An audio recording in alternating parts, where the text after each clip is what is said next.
Alam nyo naman na wala akong kasalanan. Alam nyo naman mismo na inosente ako pagkatao, na gumagawa lang kayo ng sarili nyo para sa akin mabintang ng kasalanan nyo. O sige lang, okay lang, oras nyo pa. Ako mabait, tahimik, kalmado. Mabait akong kaibigan. Pero mapanganib ako kaaway pag ako unahan. O sige lang, gawa-gawa lang kayo ng sarili nyo para lahat ng krimen na ginagawa nyo sa akin mabintang. O sige, tanggapin ko yan. Pero pag oras ko rin, pag makalabas ako dito sa kulungan, humanda kayo. Damay-damay na to. Sabay-sabay tayo mapupunta sa impyerno. Mga putang ina nyo. Mga putang ina nyo. Ako inusinting pagkatao. Wala akong tinatapakan na tao. Pero malas ko lang. Gawa-gawa lang kayo ng sarili nyo para sa akin mabintang ng kasalanan nyo. Oo, masakit para sa akin. Wala akong ginagawa pero sa akin mabintang ng kasalanan nyo. Simple nasasaktan ako dahil sa ginagawa nyo ng kagaguhan. O sige, tagapin ko ang lahat dahil wala akong nagagawa at wala na akong mapapala dahil kayo nasa batas at ako lang isang tambay, pagalagala lang sa kahit saan. At kayo may nagawang kasalanan kaya sa akin ibibintang dahil ginagawa nyo lang para kayong maligtas ng mga kasalanan nyo. Ako lahat nagsasakripisyo sa lahat ng kasalanan nyo na wala naman ako sanang kasalanan pero wala akong magagawa dahil kayo naman ng batas nasa pustuhan. O sige lang, oras nyo lang, oras nyo pa. Pag oras ko din, sisigilin ko kayo, humanda na kayo. Pag ako makalabas, babalikan ko kayo. Hindi ko kayo bubuhayin lahat, mga putang ina nyo. Damay-damay na to. Mabait sana akong pagkatao, mabait akong kaibigan, pero inunahan nyo, masama akong makaaway at mapangalib ako pag ako ang magalit.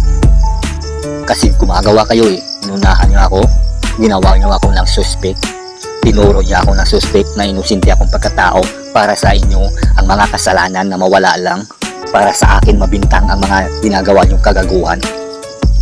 Sige, maghugas kamay kayo, sa akin lang ibintang, tatanggapin ko ang lahat na yan. Ako magsasakripisyo sa kulungan kahit di ko yan ginagawa. Sa inyong kalukuhan, ako ang tutubos. Pero pag oras ko rin, pag makalabas ako dito, umanda kayo, kahit saan kayo magtatago. Hahanap-hanapin ko kayo at pagpapatay-patayin. Gugutay-gutayin ko ang lahat ng iyong katawan. Wala akong ititira sa inyong laman. Pag ako ang magalit, ganun talaga ako kabrutal.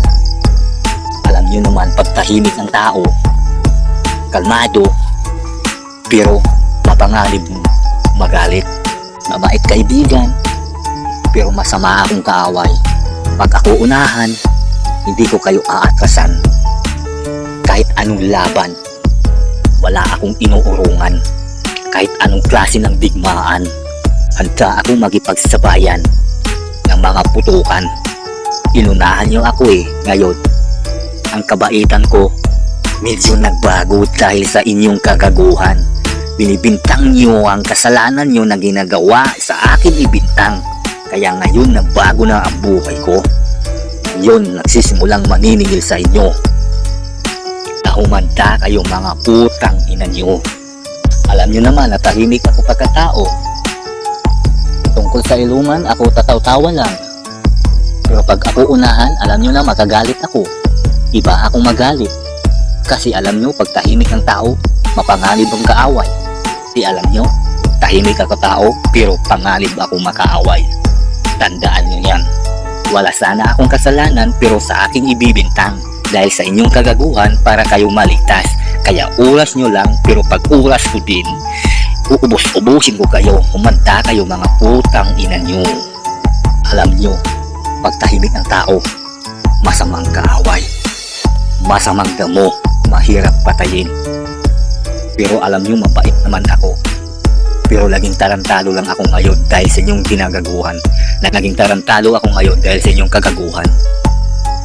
Kaya humanda kayo, putang ina nyo. Sabay-sabay tayo sa impyerno.